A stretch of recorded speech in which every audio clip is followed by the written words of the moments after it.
આજના 79 independence day નિમિત્તે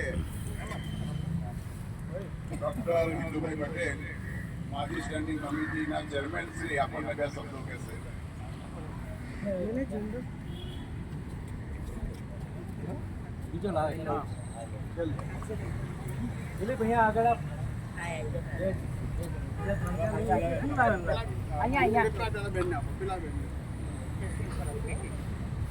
ભારત માતા કી જય, વંદે માતરમ.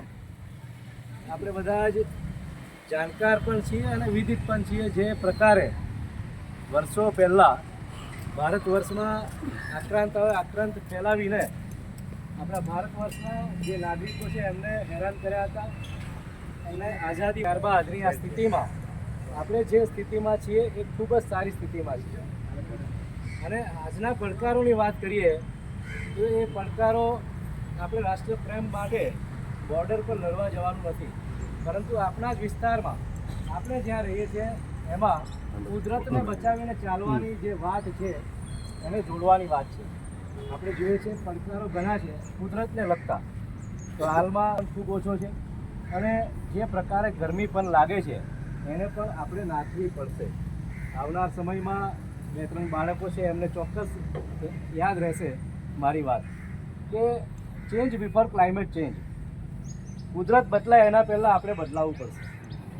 આ નીતિ અને નિયમને હંમેશા પાલન રાખે, પોતાનો સમય આપીને પોતાના માટે જે સ્વાસ્થ્ય માટે કામ કરો છો એ પણ ખૂબ સારી વાત છે. સારું સ્વાસ્થ્ય હશે તો બીજાની સેવા કરી શકીશું. આ બધા મુદ્દાને ધ્યાનમાં રાખીને આપણે બધા જ જે પ્રકારે કાર્યરત છીએ, યોગના મિત્રો પણ ઘણા વર્ષોથી આપણે જાણીએ છીએ કે યોગને એક પ્રાધાન્ય મળ્યું છે. એના પ્રકારો પણ વધ્યા છે, ક્રાઇમ રેટ પણ વધ્યો છે. એનું કારણ છે ક્યાંક ને ક્યાંક સંયમિતતા ગુમાવી છે, સહનશીલતા ગુમાવી છે. સમાજ જીવનમાં કોરોનાએ આપણને ઘણી વાતો પણ ભેળવી. કોરોના સમયમાં આપણે જોયું છે એ પ્રકારે લોકડાઉન થયું એટલે ઘરમાં રહ્યા. એટલું આપણે કુટુંબની ભાવના અને ઘરમાં સમય આપ્યો એટલે વર્ષો પહેલાં આપણે જોતા તો ઘરમાં સમય નહોતા. કોરોનાએ ફરજિયાત સમય આપવાની સ્થિતિ ઊભી છે. એ જ સમયે આપણે ઘરનું ભોજન લેતા થયા. હા કે ના?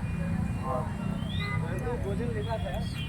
જે અત્યારે બહાર નવી દુકાનો ખુલે છે ભોજનની અને 6 મહિનામાં બંધ પણ થઈ જાય છે. તમે જોશો આજે એક વોર્ડ હશે, 6 મહિના પછી બીજું વોર્ડ.